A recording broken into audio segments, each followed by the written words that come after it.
The funeral was held under the shadow of a violent storm, its wind clawing at umbrellas, its rain pounding relentlessly against the gathered mourners. Eleanor Matthews, the woman they had all come to bury, lay 6 feet below their feet, her presence both commanding and accusatory. The rain washed the black fabric of their clothes until they clung like second skins, and yet not one of them moved to leave. The graveyard itself was a bleak expanse of sodden grass and dark stone markers. The headstones tilted slightly, weathered from years of exposure, and the surrounding trees groaned with the effort of resisting the storm's force. It felt as though nature itself was in rebellion against the scene, unwilling to provide solace or peace. Instead, the storm mirrored the disquiet that lay heavy in the air, the rumble of thunder underlining the tension between the gathered mourners. Eleanor had been a quiet figure in life, unassuming, even forgettable to some. But the gathered crowd wasn't small, though not for reasons of love or reverence. The people here were not friends paying homage, they were guilty parties drawn to her grave by their own conscience, by the weight of things unsaid, undone, unacknowledged. It was as though her death had forced a reckoning for every person who had ignored, belittled, or exploited her. To an observer, the crowd might have appeared united in mourning. But beneath the bowed heads and solemn faces were hearts plagued by guilt. There was the neighbor who had borrowed Eleanor's prized possessions and never returned them. The coworker who had taken credit for her ideas, allowing promotions to slip through Eleanor's fingers. And her own family, who had dismissed her as inconsequential, a backdrop to their own lives. Their thoughts seemed to echo louder than the storm. Eleanor's sister, Martha, stood stiffly at the edge of the crowd. Her hand rested limply on the handle of an umbrella that did nothing to shield her from the rain. Martha's lips were pressed into a thin line, her jaw tight. For years, she had dismissed Eleanor as a burden. "She'll never amount to anything," Martha had once said at a family gathering, unaware that Eleanor had overheard. It was only after Eleanor's death that Martha had found letters tucked into her sister's old desk, notes detailing Eleanor's quiet struggles, her dreams, her sacrifices. Each word felt like an accusation aimed directly at her, and now Martha's eyes darted nervously, as if afraid the other mourners could read her guilt as plainly as she had read those letters. To Eleanor's left stood Andrew, her former boss, his coat soaked through and clinging to his lanky frame. He shifted uneasily, his gaze never quite reaching the coffin. Andrew had always belittled Eleanor at work, brushing off her contributions and relegating her to menial tasks. She was never confrontational, never fought back, and so he took advantage of her silence. Now, his hands trembled as he gripped the edge of his umbrella, the storm around him feeling like a physical manifestation of the guilt churning inside. Closer to the grave was another familiar face, Eleanor's childhood friend, Sarah. Or rather, former friend. They had grown up together, inseparable, until Sarah had grown tired of Eleanor's quiet ways and sought the company of more exciting, outgoing friends. Sarah remembered the last time she had seen Eleanor, a chance meeting at a grocery store. Eleanor had smiled warmly and asked how she was doing, but Sarah had barely listened, eager to get away, dismissive. Now, the memory cut into her like glass. She adjusted the scarf around her neck, using it as a shield to hide her tears. And then there were Eleanor's parents. Her father, a tall, imposing man now bent under the weight of age and regret, clutched a sodden handkerchief in his fist. Beside him, Eleanor's mother stared blankly at the coffin, her face pale and drawn. In life, they had been distant, their love doled out in small, measured doses that never quite reached Eleanor. She was always so sensitive, her mother had once said dismissively to a friend, not realizing that the sensitivity she spoke of was the depth of a child craving validation that never came. Now, standing in the storm, the ache of their absence in Eleanor's life pressed down on them both with unbearable force. As the priest's voice rose above the storm, his words were stripped bare of comfort, leaving only stark truths. "She was a kind woman, a patient soul," he said, his voice trembling under the weight of what he knew about her life. He didn't add that kindness and patience had gone unnoticed, unappreciated, even ridiculed. He didn't need to. The crowd knew. Each of them felt the invisible finger of blame pointing directly at them. The wind howled louder, tugging at hats and scarves, making umbrellas fold in on themselves. It was as though the storm were alive, voicing Eleanor's anger, her sadness, her longing for recognition.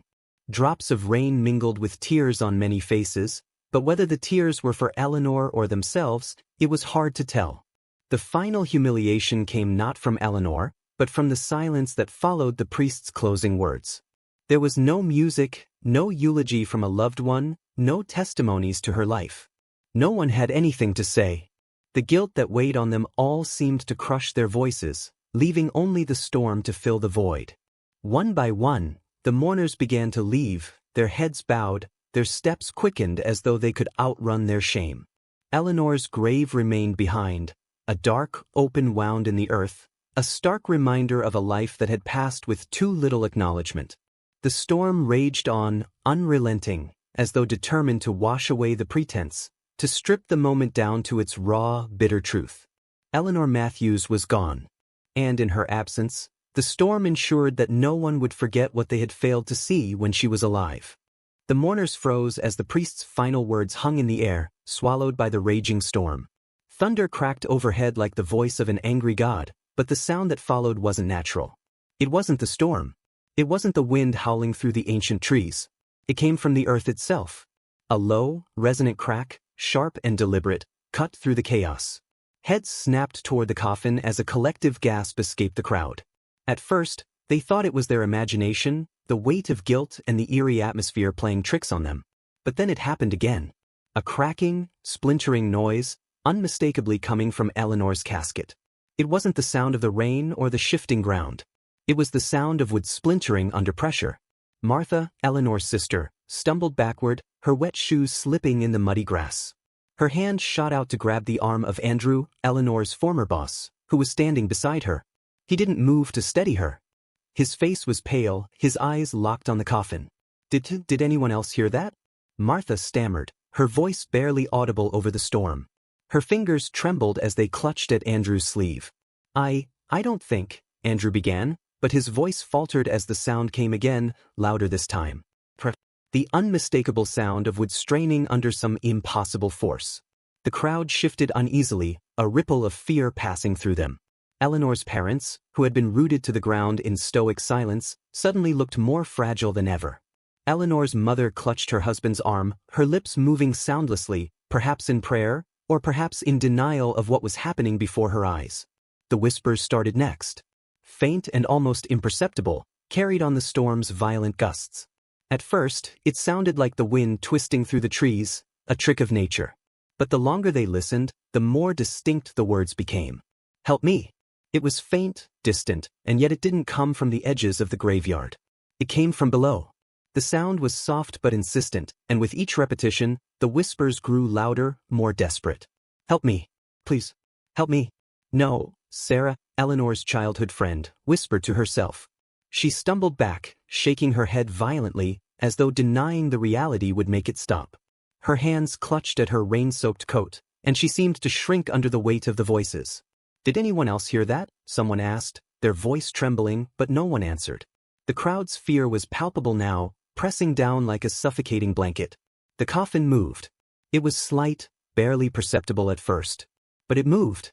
The polished wood jerked, ever so slightly, as though something within was trying to push its way out. Mud and water splashed against the side of the casket as it shifted again, more violently this time. Andrew stumbled backward, his foot slipping in the mud, and he fell hard on his back.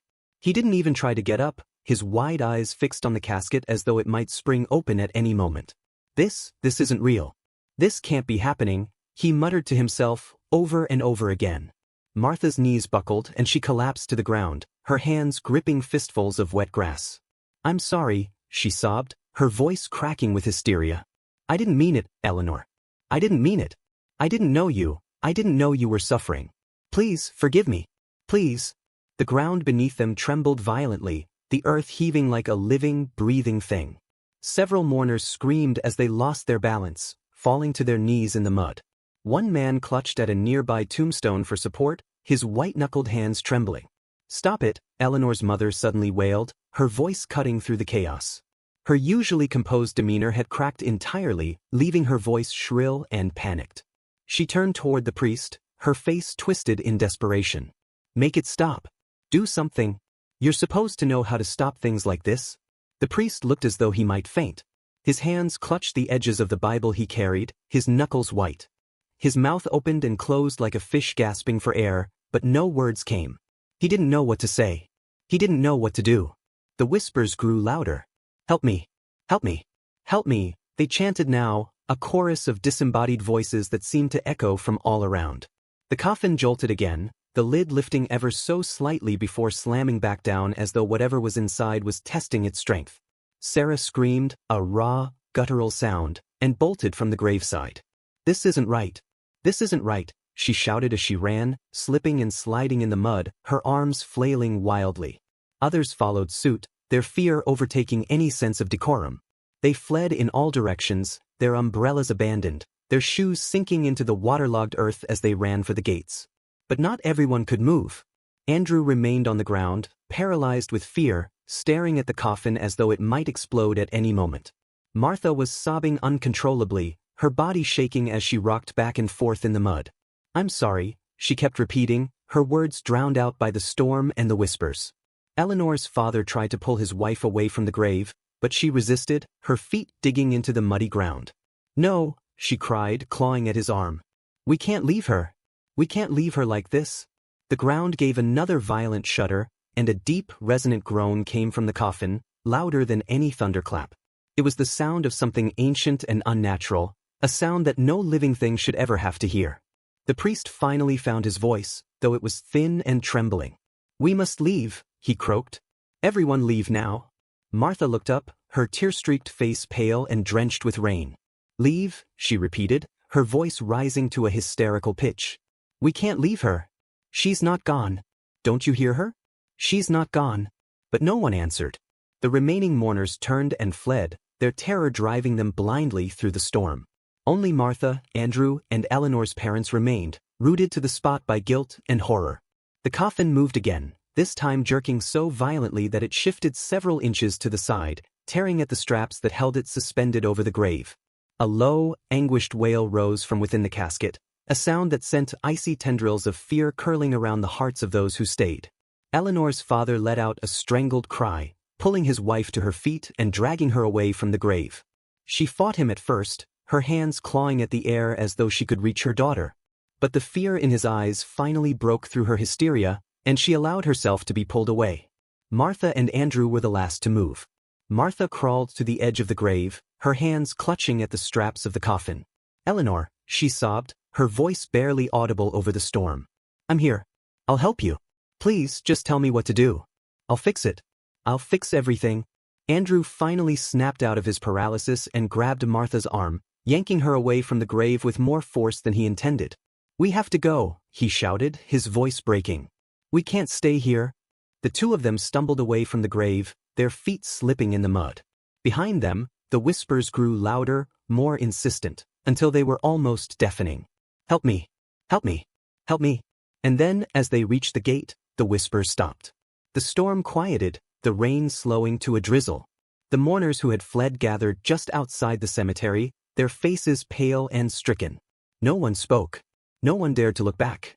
Only Martha did, her eyes searching the graveyard for any sign of movement. But the coffin was still, the ground silent.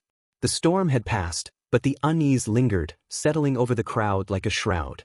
The mourners stood frozen just outside the gates of the graveyard, their terror still palpable in the damp, storm-laden air. The storm had calmed to a steady drizzle, but the oppressive weight of what had transpired hung over them like a suffocating fog. No one spoke.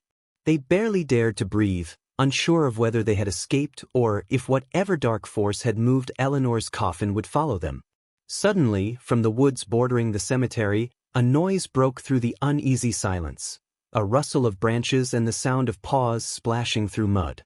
Heads turned sharply, their fear mounting once again as their imaginations conjured every possible horror that could be approaching.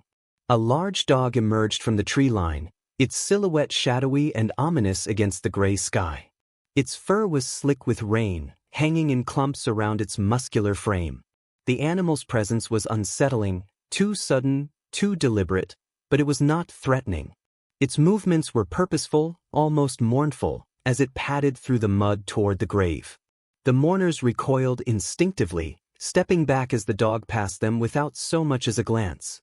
Its eyes, a piercing, almost human-like amber, were fixed solely on the casket. The animal moved with a grace that seemed unnatural, its paws sinking silently into the soaked earth. Even the storm seemed to pause for it, the rain softening, the wind stilling as though the world itself recognized its solemn purpose.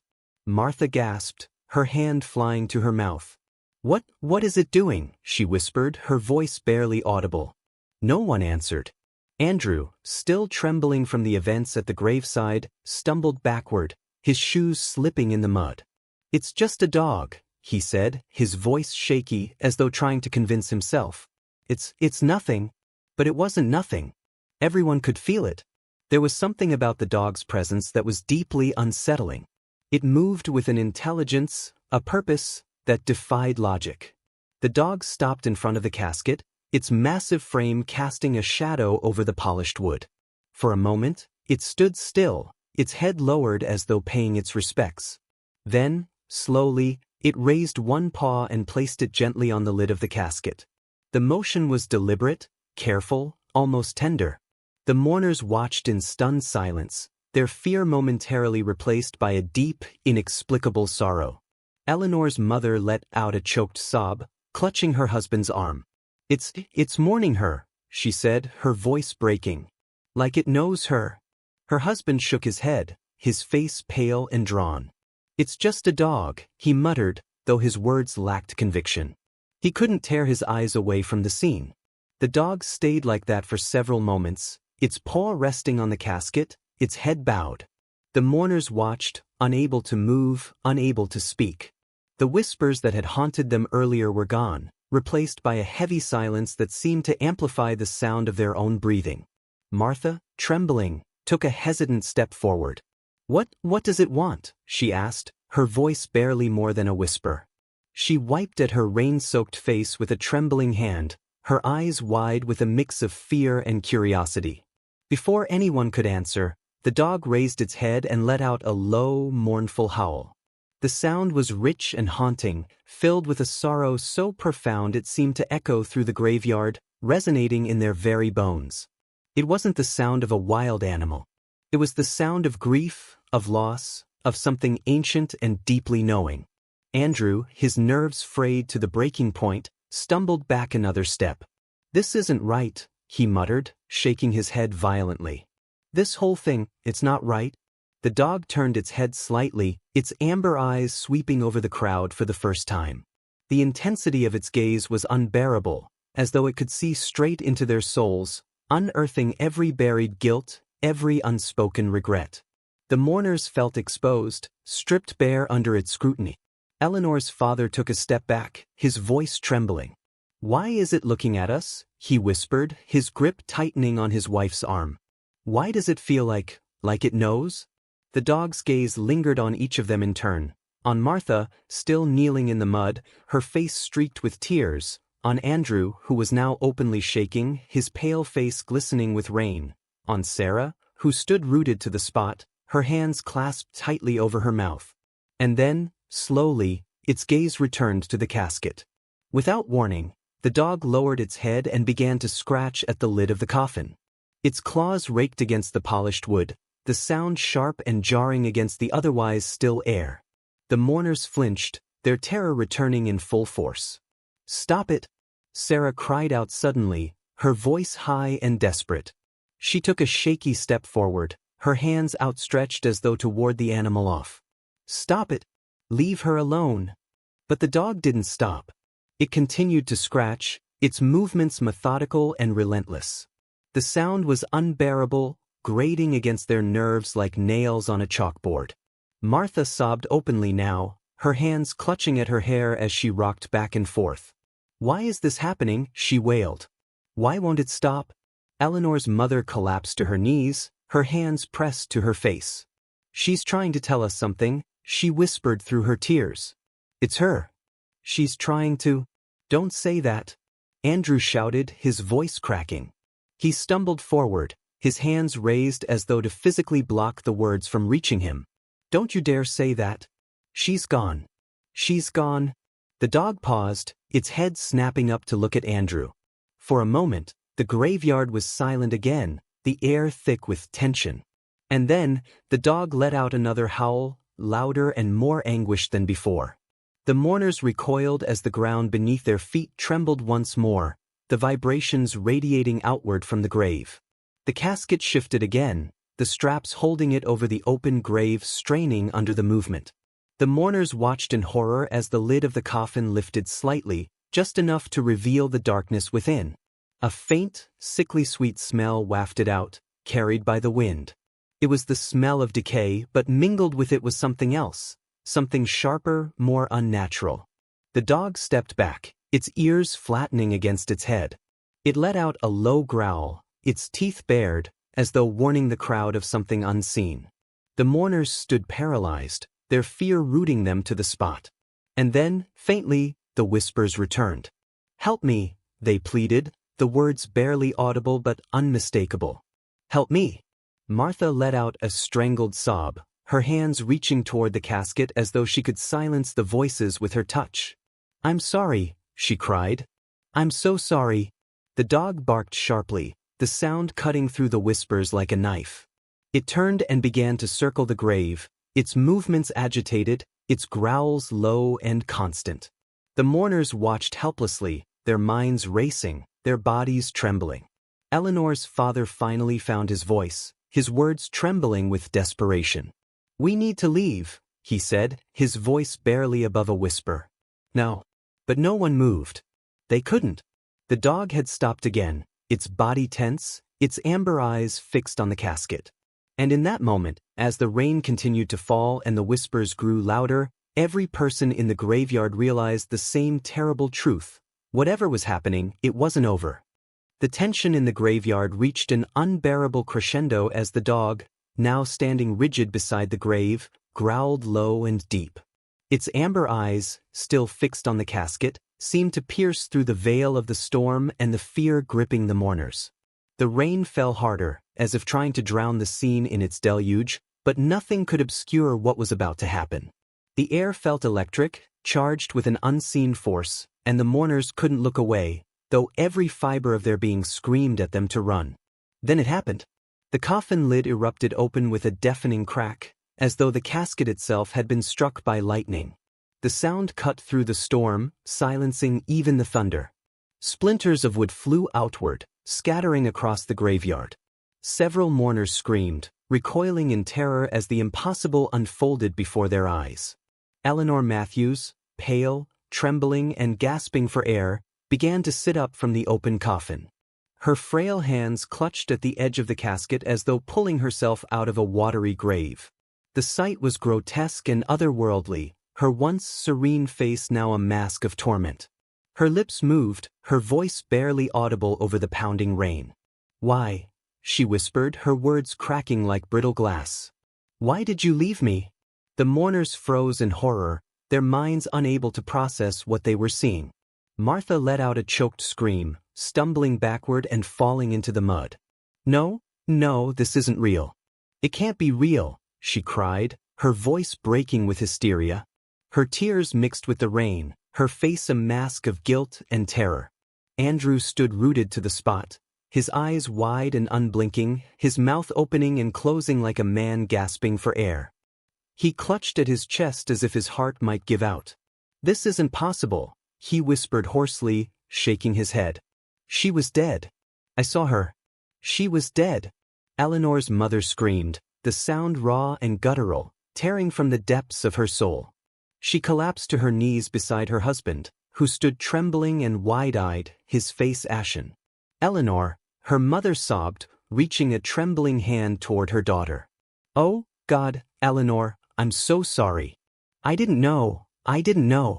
Eleanor's movements were slow and stiff, her body trembling as though every motion required immense effort.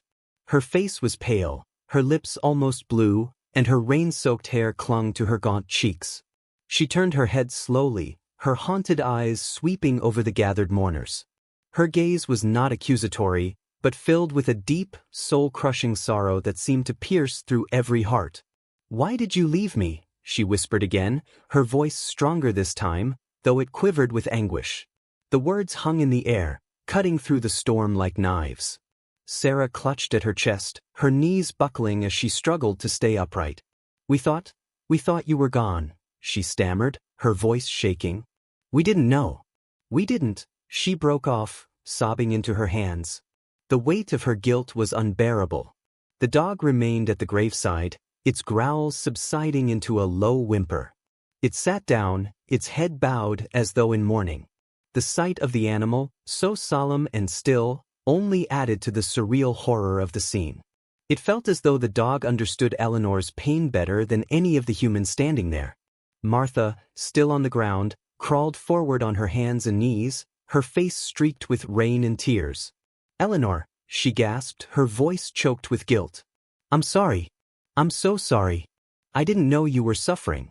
I didn't know. Please, forgive me. Please." Eleanor's head turned slowly, her hollow eyes locking onto Martha. For a moment, there was silence, the storm itself seeming to hold its breath. Then Eleanor's lips parted, and her voice came again, soft but devastating. "You moved me to the basement," she said, each word a dagger. "You made me feel like I wasn't part of the family anymore." Martha's sobs grew louder, her body shaking as she pressed her forehead into the mud. "I didn't mean to. I thought you didn't mind. I didn't know it hurt you. Please, Eleanor. Please, I'll do anything. Just forgive me." But Eleanor didn't respond. Her gaze drifted past Martha, settling on Andrew. He flinched as though struck, his hands trembling violently. "You ignored me," she said, her voice stronger now. "You took everything I worked for and called it your own. You made me feel invisible." Andrew shook his head violently, backing away as though he could escape her words. "I didn't mean to," he stammered. "It wasn't personal, Eleanor. It was just business. I didn't think it mattered to you." His voice broke on the last word and he sank to his knees, his head in his hands. "I'm sorry. I'm so sorry." Eleanor's gaze moved again, this time to Sarah, who was still clutching at her chest. "You abandoned me," Eleanor whispered, her voice trembling with hurt. "We were supposed to be friends, but you left me behind. You didn't even care." "I did care," Sarah cried, her voice desperate. I didn't know how to help you. I thought you were fine. I didn't think," she broke off, shaking her head. "I'm sorry. I'm so sorry." Eleanor's parents were sobbing openly now, her mother's wails echoing through the graveyard. "We failed you," her father choked out, his voice thick with grief. "We should have been there. We should have seen what you were going through. We were terrible parents. We didn't deserve you." Eleanor closed her eyes, her shoulders trembling as though under the weight of their words. "I waited for you," she whispered, her voice breaking. "I waited and no one came." The mourners were paralyzed, their guilt crushing them into the mud. No one knew what to say, what to do. They had all failed her, and now, faced with her anguish, there was no escape. The dog let out another mournful howl, the sound rising above the storm like a lament for the dead. It stepped forward, nudging Eleanor gently with its nose, as though urging her to lie back down. Eleanor's trembling hand reached out to stroke the dog's fur, her touch weak but tender. The storm began to ease, the rain slowing to a soft drizzle. Eleanor's movements grew weaker, her breaths shallower. She looked at each of the mourners one last time, her haunted eyes filling with tears. "Don't leave me again," she whispered, her voice barely audible. And then, slowly she sank back into the coffin. The dog stepped back, its head bowed, as the coffin lid fell shut with a soft thud. The mourners stood frozen, their breaths caught in their throats, as the ground trembled one last time. The straps holding the casket snapped, and it sank into the grave, the earth closing over it as though nothing had ever happened. The whispers ceased, the storm faded, and the graveyard fell silent once more. No one moved. No one spoke. The dog turned and padded back into the woods, its presence fading like a shadow. The mourners were left standing in the mud, their guilt heavier than ever, knowing they could never undo the pain they had caused. As the mourners remained frozen in terror, Eleanor's trembling hand emerged once more from the darkened coffin. Her fingers, frail and ghostly pale, grasped the edge of the open lid. A faint gasp rippled through the crowd, but no one moved. They could only watch in helpless, horrified fascination as her hand disappeared inside the coffin and returned holding something small, a leather pouch, worn and weathered by time. The pouch was dark brown, its seams frayed, and it looked out of place in the grotesque tableau of Eleanor rising from her grave. Her movements were slow and deliberate as she held it close to her chest, cradling it with reverence. For a moment, the storm itself seemed to pause, as though even the wind and rain waited to see what she would do. Eleanor's hollow eyes lifted to the mourners, scanning the crowd with the same haunted sorrow that had already pierced their hearts. Her voice, though faint, carried a weight that silenced even the whispers of guilt lingering in their minds. "I didn't walk alone," she murmured, her words trembling like the air around her. "Not in the end." No one spoke. No one could. Eleanor's presence was unbearable, and her words hung in the air like a sentence passed down from a higher power. Slowly, she opened the pouch with trembling fingers, pulling out a folded piece of paper. It was yellowed and creased, as though it had been handled many times before. She unfolded it carefully, the damp air making the paper stick slightly to her fingers. The note inside was simple, written in a delicate, unsteady hand. "For my friend who walked with me in my final days." Eleanor's voice cracked as she read the words aloud, her pain spilling out into the open. Her gaze shifted to the dog, which had remained at the edge of the grave. The animal stood solemn and still, its head slightly lowered, as if in acknowledgement of her words. The crowd gasped collectively as understanding began to dawn. Martha's hands flew to her mouth, muffling her shaky breaths as she shook her head in disbelief. "No," she whispered. "No, that can't be." Eleanor's eyes locked on Martha, pinning her like a trapped animal. "I wasn't alone when it happened," she said, her voice trembling with anguish and accusation. "When I cried out and no one came, when the world went dark and cold, there was still someone there. Someone who stayed." The dog stepped forward then, its amber eyes glinting in the dim light of the storm. It padded to the base of the coffin, its movements slow and deliberate, and rested its head gently on the edge of the wood. The mourners watched in stunned silence, unable to reconcile what they were seeing with the horrors of the day. "While all of you turned away, while you left me in the shadows of your lives, he stayed," Eleanor said, her voice gaining strength. The rain slicked her hair to her face, but her expression was one of raw pain and defiance.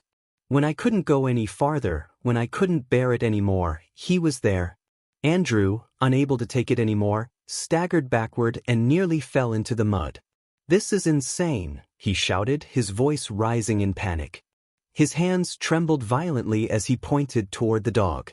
"It's just an animal. Couldn't have, this can't, this isn't possible." The dog turned its head sharply, fixing Andrew with an unnerving, knowing stare.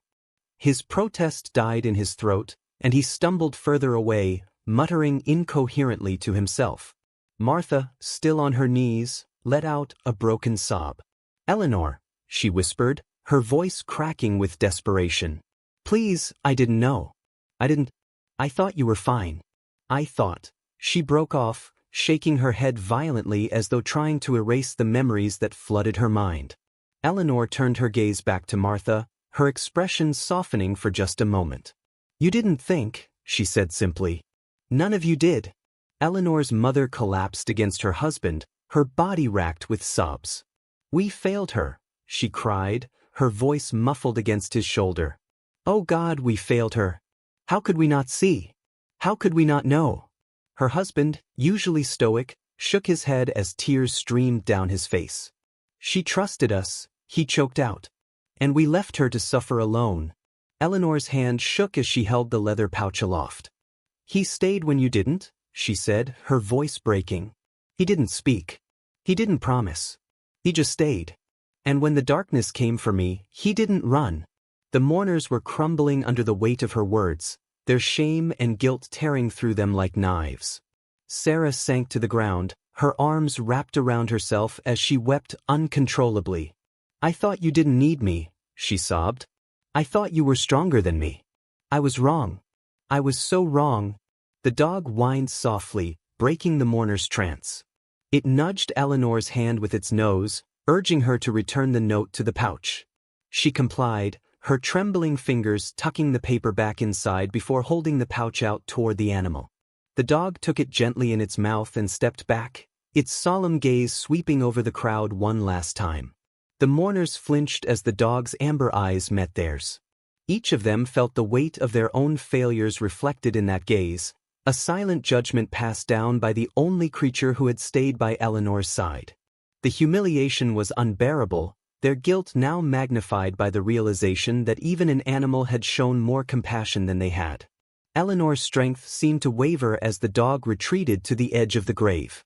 Her shoulders sagged, her breath coming in shallow gasps. The rain intensified again, as if the sky itself wept for her. "I called for you," Eleanor whispered, her voice barely audible now. "But you didn't come." Her words broke what little composure the mourners had left. Martha fell forward, her forehead pressing into the mud as she sobbed uncontrollably. "I'll make it right," she cried. "I'll make it right, Eleanor. I swear it." Andrew, shaking from head to toe, turned and fled, stumbling blindly through the graveyard. "I can't do this," he muttered to himself, his words garbled and frantic. "I can't, I won't." Eleanor's parents clung to each other, their grief overwhelming them. Sarah knelt in the mud, her hands covering her face as though she could block out the scene before her. The dog turned and walked back toward the woods, its movements slow and deliberate, the pouch swinging gently from its mouth. It paused at the tree line, looking back at Eleanor one last time. Its amber eyes softened, and it let out a low, mournful howl before disappearing into the shadows. Eleanor's frail body shuddered, and her eyes fluttered closed.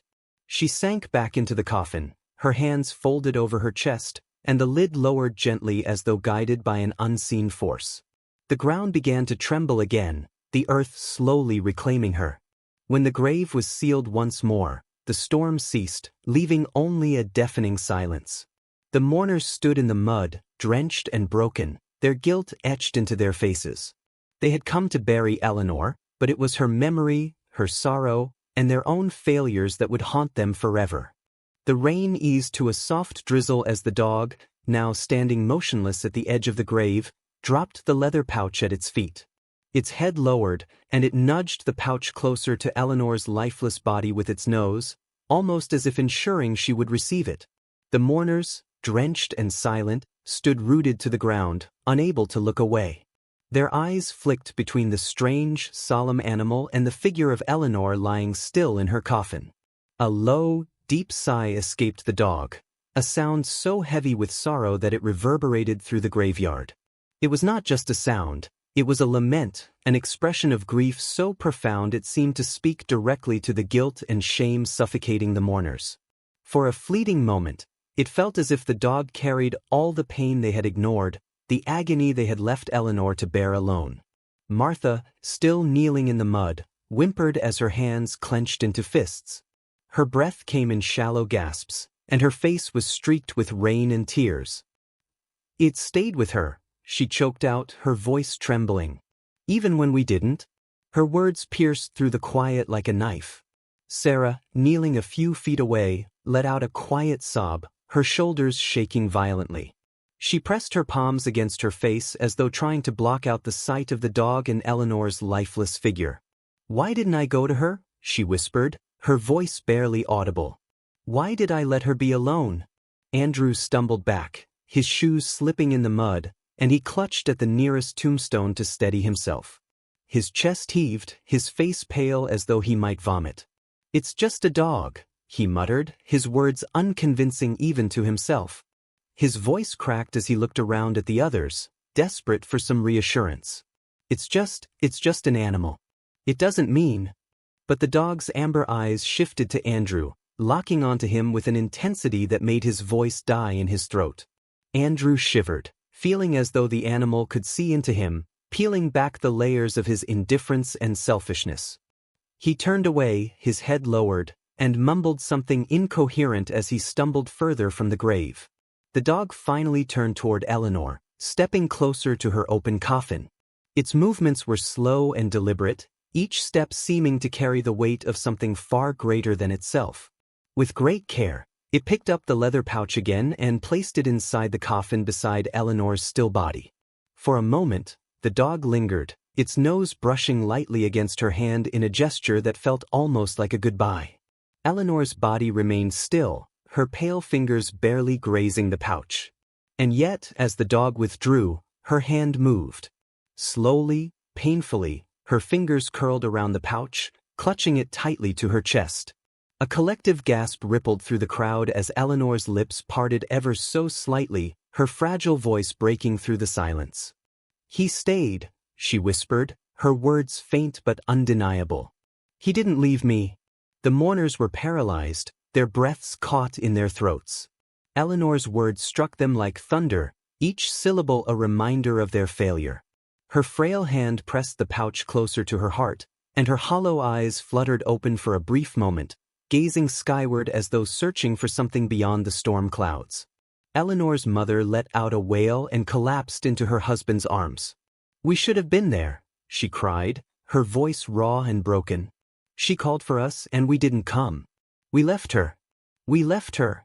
Her husband shook his head, his face as pale as death itself.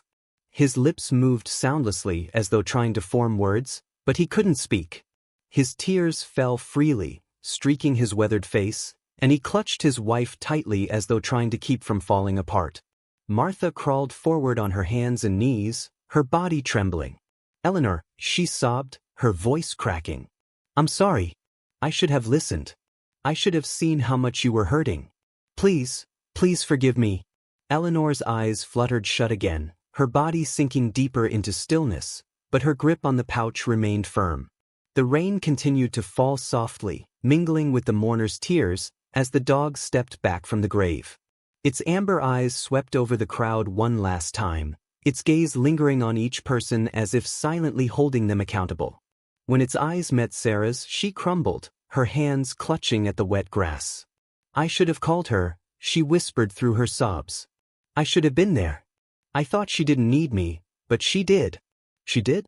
Andrew could no longer meet the dog's gaze. He turned his back, his shoulders hunched in shame, and muttered to himself as though trying to drown out the voice of his own conscience. "I didn't know," he whispered over and over. "I didn't know." The dog let out another deep sigh, its head lowering slightly, and then it turned away. Without a sound, it began to walk back toward the woods, its movements steady and deliberate. The mourners watched in silence as the animal disappeared into the shadows, its dark shape melting into the trees until it was gone entirely. The graveyard felt emptier without it, the silence more profound. The rain had all but stopped now, leaving only the soft patter of droplets falling from the trees. The mourners were left standing in the mud, drenched and broken, with no sound but their own ragged breaths. Eleanor's frail body lay still once more, her grip on the leather pouch unmoving. Her face, though pale and gaunt, seemed to hold a strange peace, as though the note within the pouch had finally given her the comfort she had longed for in her final moments. The priest, who had remained silent and trembling throughout the ordeal, finally stepped forward. His voice was unsteady as he addressed the group. She wasn't alone," he said, his words hesitant but clear. "Even when we failed her, she wasn't alone." The truth of his words settled over the mourners like a crushing weight. They had come to bury Eleanor with the pretense of mourning, but they now understood the depth of their betrayal. Each of them had abandoned her in their own way, turning their backs when she needed them most. And yet, a simple, silent creature, a dog, had stayed with her, giving her the comfort and companionship they had denied her. Eleanor's father finally spoke, his voice trembling with emotion. "We'll never deserve forgiveness," he said, his gaze fixed on his daughter's still form. "But we'll carry this with us. All of it." Martha's sobs grew quieter, her head bowed in shame. "She called for us," she whispered. "And we didn't come." No one else spoke. There was nothing left to say.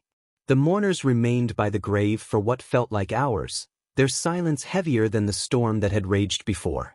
One by one, they began to leave, their heads bowed, their steps slow and reluctant. Each of them carried the weight of their guilt as they walked away, leaving Eleanor alone once more, alone, but not abandoned. For as they disappeared into the distance, the faint sound of a dog's howl echoed from the woods, a haunting reminder of the loyalty and love they had failed to give her.